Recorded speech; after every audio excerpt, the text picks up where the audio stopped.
In this brief presentation, we'll revisit the feedback loop to outline Module 3 and its content. In Module 2, you focused on the question, where am I going? And learned how to apply building blocks, learning goals, and success criteria to clarify learning outcomes. Module 3 addresses the question, where am I now? To answer this question, we'll examine strategies teachers use to elicit and interpret evidence of learning on the fly, and how teachers use the success criteria to interpret the evidence and identify gaps in student learning. There is no single way to elicit evidence, which is one of the reasons that formative assessment looks so different from classroom to classroom, grade to grade, and subject to subject. Teachers use a variety of instructional routines like questioning and observation, to access information about how learning is developing. We also know that teachers are more successful in developing skills to elicit evidence when they start with their own instructional practices.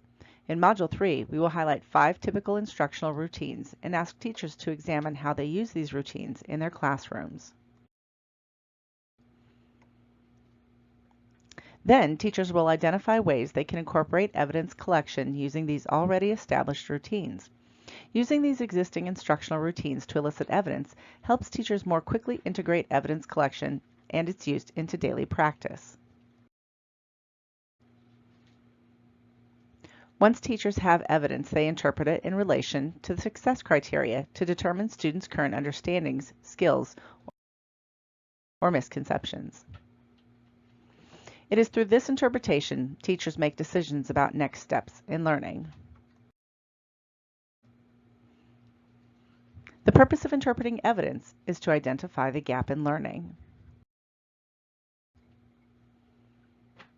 Interpreting evidence from formative assessment is how teachers gain information needed to identify the gap between students' current learning status and the learning goal of the lesson. Ultimately, just as we saw with the learning goals and success criteria in Module 2, students will be able to answer the question, where am I now? And you may see them begin to interpret evidence of learning in light of the success criteria.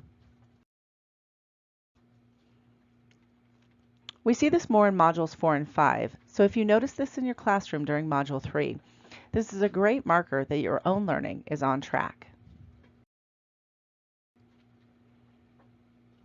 These 3 elements that are explored in Module 3, eliciting, interpreting, and using that information to identify the gap in learning, form a steady rhythm in formative assessment practice and become integral to daily instruction. Together, they support teachers and students answer the question, where am I now?